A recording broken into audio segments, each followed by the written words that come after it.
자, 이번에는 시그널 픽 코너입니다. 국민의힘 이진숙 의원 모셨습니다. 어서 오십시오. 예, 네. 안녕하세요. 네, 반갑습니다. 의원님, 당선 후에는 여기 처음 출연하시는 거죠? 정치 시그널? 예, 선거 운동 기간에 예. 한번 그러니까요. 출연했었거든요. 네. 예, 당선된 이후에는 오늘 처음이네요. 초대 예, 감사합니다. 축하드립니다. 예, 감사합니다. 네, 고맙습니다. 국회에 이제 입성을 하신 뒤에 아직 전국이 너무 빠릅니다. 근데 이제 징계 요게 지금 국민의힘에서는 가장 뜨거운 이슈인데 네. 오늘 이제 윤리위 또 첫 회의가 열린다고 하고, 저 일단 단도직입적으로 의원님은 징계가 필요하다는 입장이십니까?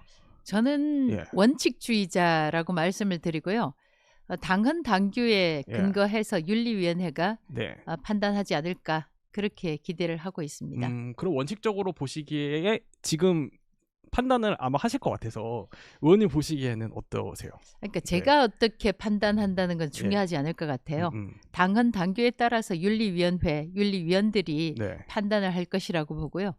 어떤 당헌 당규 규정상 벗어나는 일들이 있었다고 판단을 한다면 그것에 의거해서 적절한 판단이 나올 것이라고 생각합니다. 오히려 예. 그런 당헌 당규 기준 원칙 바깥에서 네. 정치적인 판단이나 또는 뭐 그 밖에 외부적인 요인을 가지고 판단하는 것이 오히려 그 효과라고 할까요?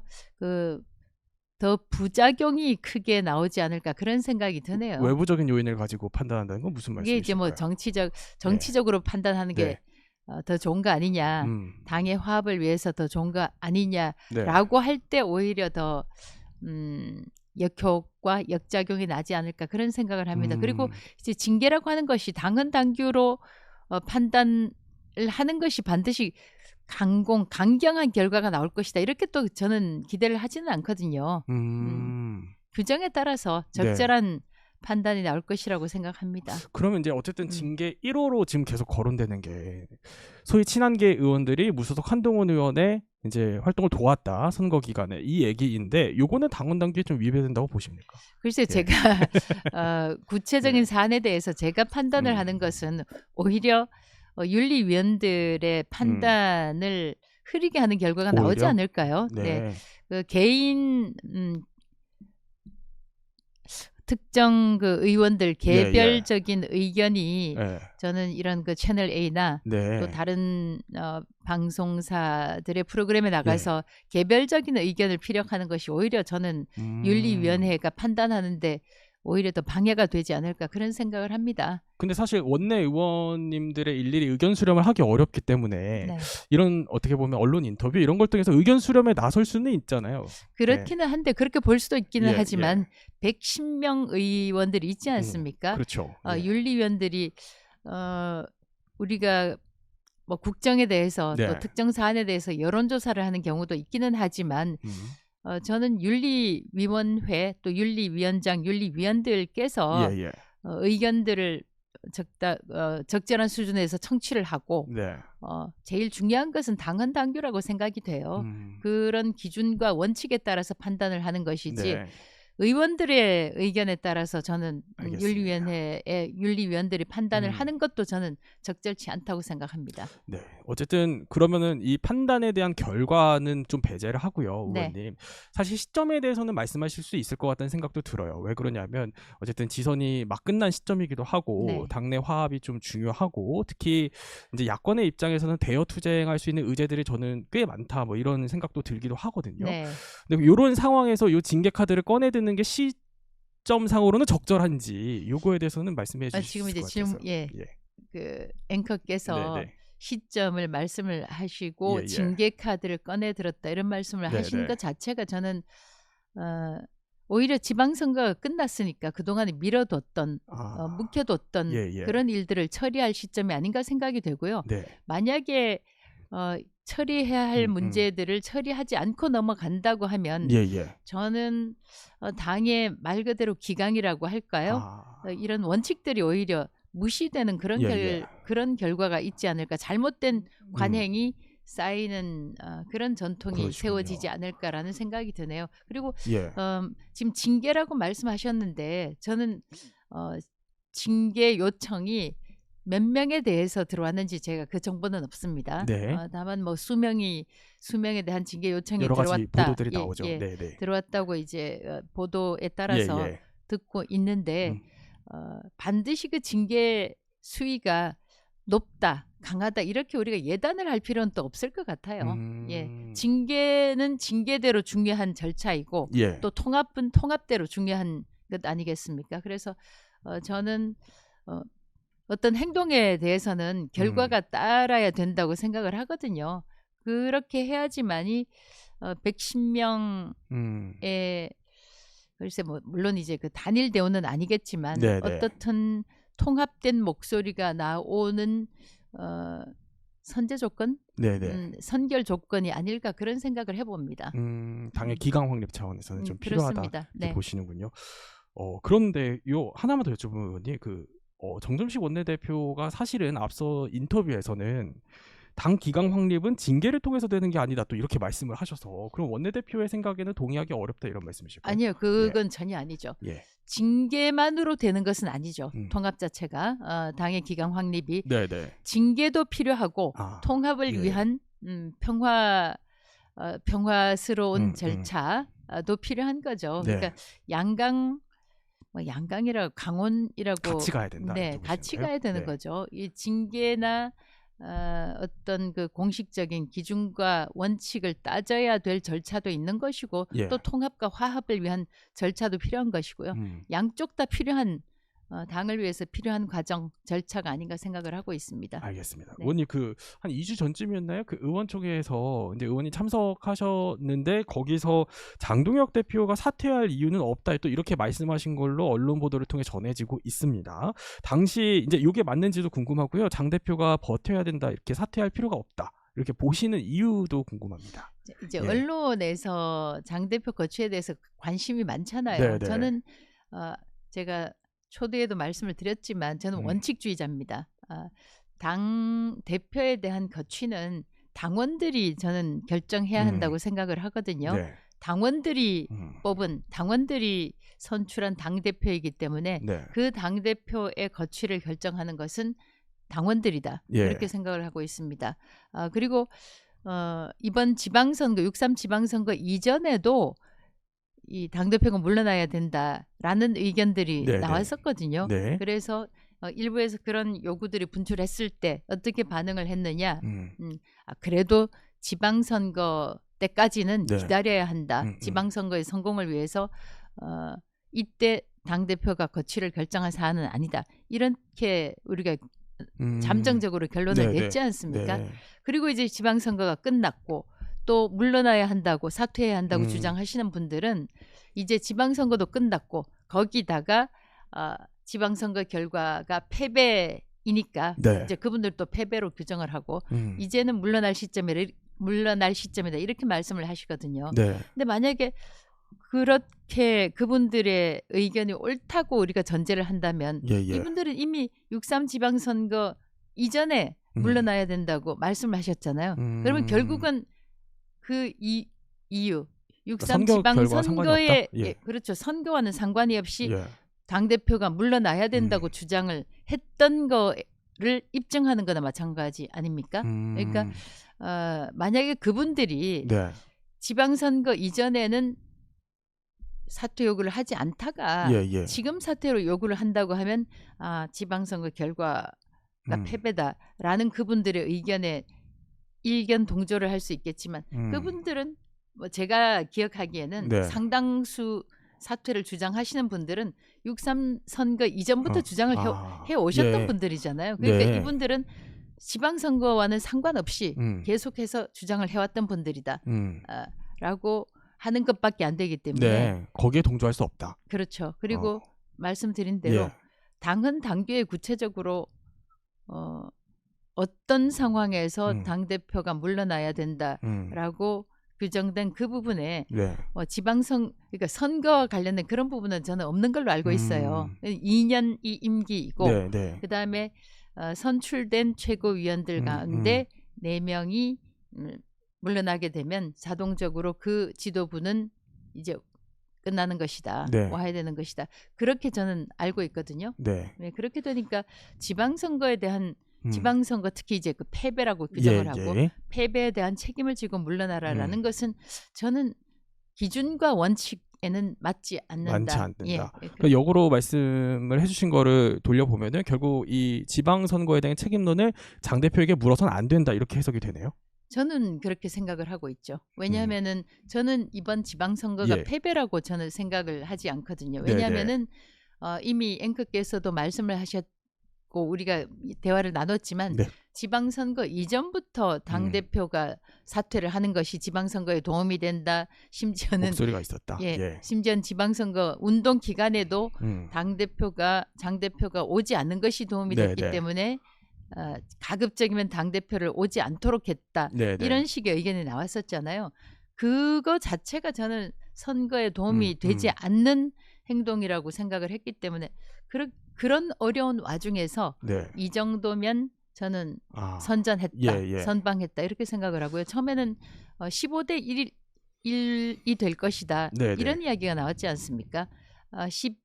근데 12대 4로 끝났고 특히 이제 보궐선거의 경우에는 4명, 원래 1명은 있었다고 치고 3명이 추가됐지 않습니까? 3명이 더 당선이 됐고 이건 이재명 정권을 견제하라, 입법부에서 견제하라라는 국민들의 주문이라고 생각을 하고 있기 때문에 저는 이번 지방선거가 패배였다고 평가하지 않습니다. 알겠어요. 의원님 아까 조금 전에 말씀해 주셨을 때 어쨌든 당원들의 판단이 제일 중요하다 이렇게 말씀을 하셔서 그럼 의원님께서는 당원들에게 재신임을 묻는 게 필요하다고 보십니까? 아니면 이것도 지금 상황에서 필요 없다라고 보십니까? 그 결정은 저는 대표가 할 사안이라고 생각을 하고요. 그 총회를 모으는 게 아니라 대표가 할 거다. 저는 일관되게 드리는 말씀이 당원들에 의해서 당원들이 선출한 당대표의 거취를 의원들이 결정을 해서는 안 된다고 생각합니다. 그래서 재신임을 묻는 그 절차조차도 당대표 본인이 결정을 하는 것이고 글쎄요 여론조사로 책임 당원들에 대한 여론조사로 결정을 해야 할지는 모르겠으나 당대표에 대한 거취를 의원들이 결정을 할 사안은 아니다라고 판단을 하고 대표 있습니다. 본인의 결정에 달려있다라고 그렇습니다. 보시네요. 어쨌든 간에 지금 당내의 대표 거취를 두고도 그렇고요. 이제 징계 국면에서도 당내에 갈등이 계속해서 분출이 되는 모양새예요. 그래서 이제 의원님께서는 어쨌든 이게 좀 봉합이 필요하다고 보실 텐데 어떻게 좀 봉합을 해야 될까요? 저는 지금 우리 국민의힘에서 가장 큰 문제가 구심점이 없다는 겁니다. 그게 원내도 마찬가지고 또 중진들도 마찬가지고 또 원로들도 마찬가지라고 생각이 돼요. 그러니까 원심력은 있는데 자꾸만 이 중심에서 멀어지고 중심에서 자꾸만 분리되려고 하는 그런 힘은 존재하지만 이게 힘이 집중되고 모이는 그런 구심력은 없다는 게 구심력이 없다는 게 가장 큰 문제라고 생각하거든요. 오히려 지금 이제 외부에 큰 적이 있지 않습니까? 적이라고 표현해서 그렇습니다만 제가 지역에 가서도 가장 많이 듣는 게 제발 좀 민주당하고 좀 싸워라.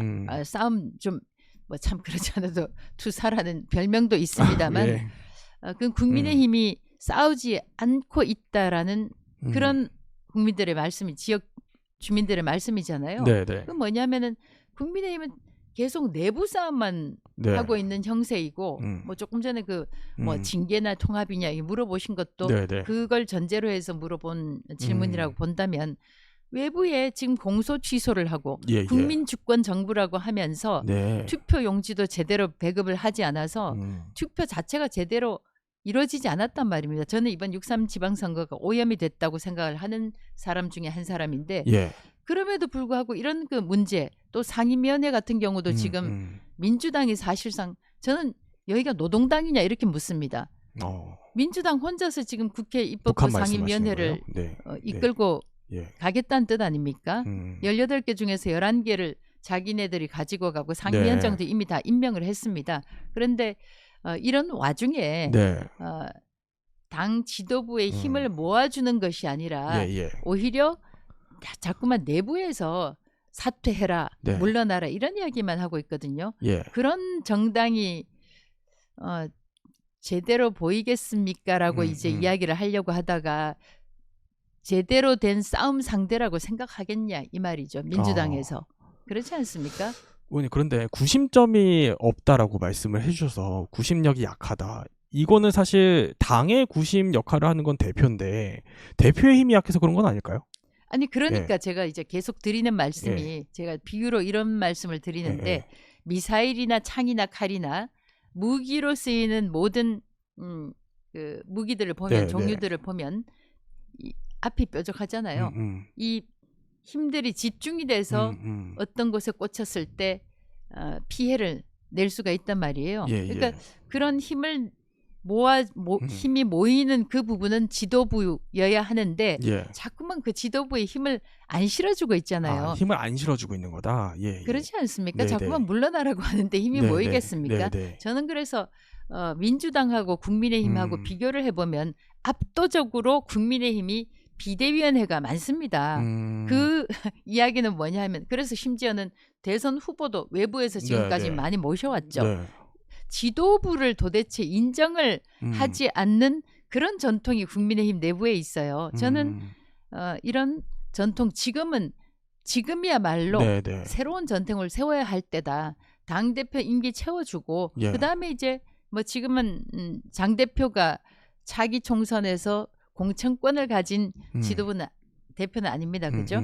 이 임기 마치고 나면 새로운 지도부가 또 성공적으로 들어올 수 있도록 그런 전통을 세워야 한다라고 저는 생각을 하고 있습니다. 네, 의원님 의원님이 이제 국회에 들어오셔서 첫 법안을 뭘 내실까도 상당히 관심이 많았었어요. 근데 노란봉투법 개정안을 꺼내 들으셨더라고요. 이게 관심을 받고 있는데 이유가 뭐가 될까요? 저는 노란봉투법은 대한민국의 산업을 말 그대로 말살하는 그런 법이 노란봉투법이라고 생각하고요. 이건 정당 민주당이냐 국민의힘이냐 할 것 없이 문제가 지금까지 노정된 것을 보면 민주당 의원들도 이 법은 문제가 있구나 이렇게 생각을 하는 분들이 많다고 생각을 해요. 그래서 반드시 통과를 시켜주실 것을 기대를 하고 있고요.